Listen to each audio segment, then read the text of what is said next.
APC candidate Tinubu Muslim ticket will destabilize Nigeria, Secret Police DSS says in memo to Buhari.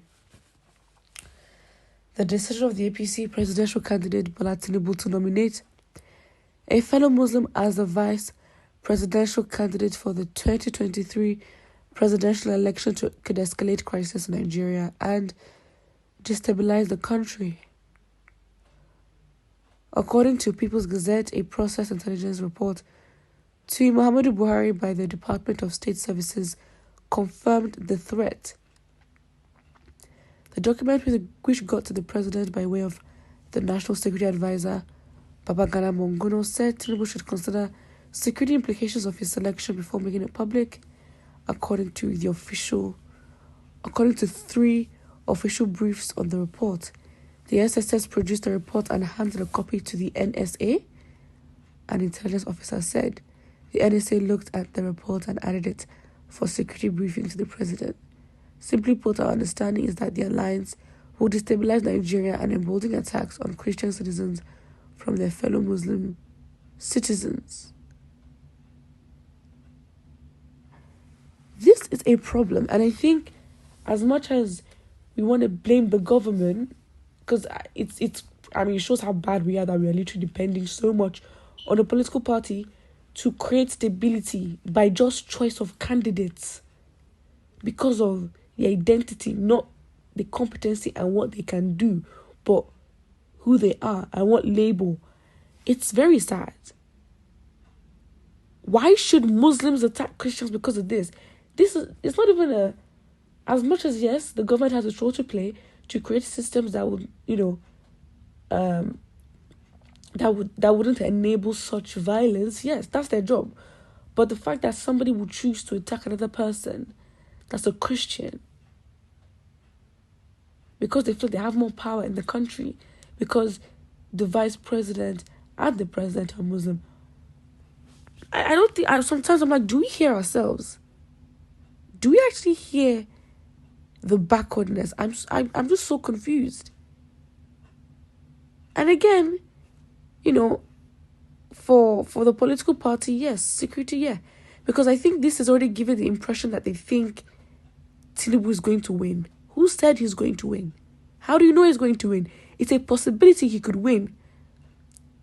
But the way these predictions are going, saying, this choice is going to destabilize Nigeria, is you're assuming that he's going to win.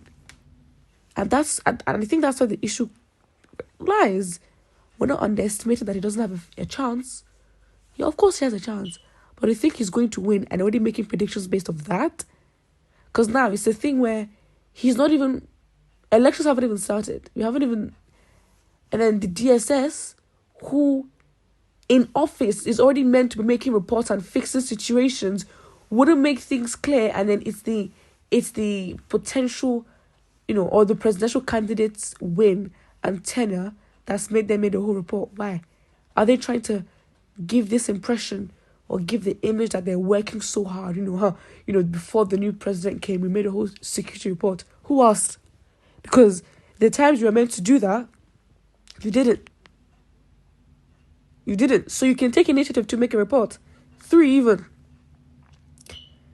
But the attacks that have been going on in the southeast, attacks that have been going on everywhere in the country, with herdsmen crisis, you have not made one single report, not one, to show the adverse effects of herdsmen crisis, the farmers clash.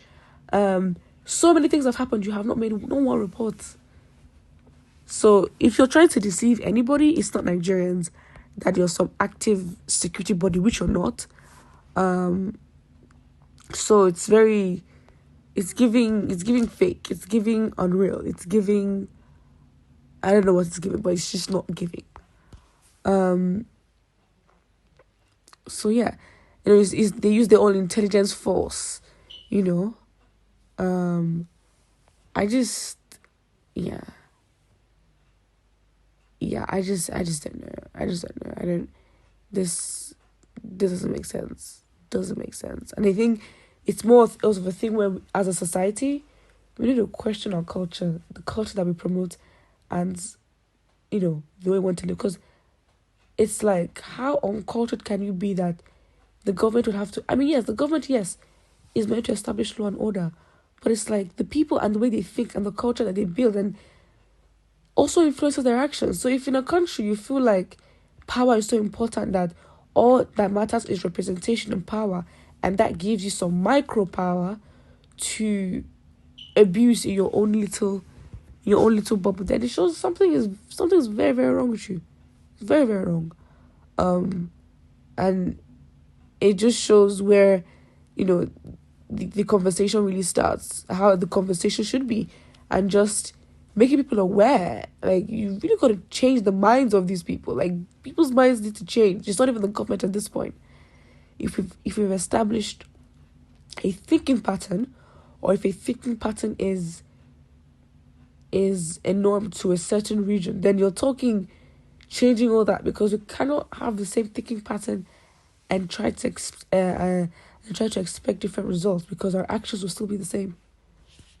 It doesn't make sense. It really does not make sense. And it's very, again, as I said, it's because there's DSS. So for them, I don't think it really matters. They're going to be there anyway. The body's meant to be there, but whoever appoints who depends on who's in office, right? But whatever affects them, I guess, is employment, and the fact that they still want their party to be in power, so things will remain as they are. But it hasn't worked like that. So if they were citizens, I'd just be like, listen, you can vote another party. It's not a must. But this is a security body, so whatever it is, their benefits, they are realizing will come to an end, if APC doesn't win, or the fact that even if they do win, their work will become harder.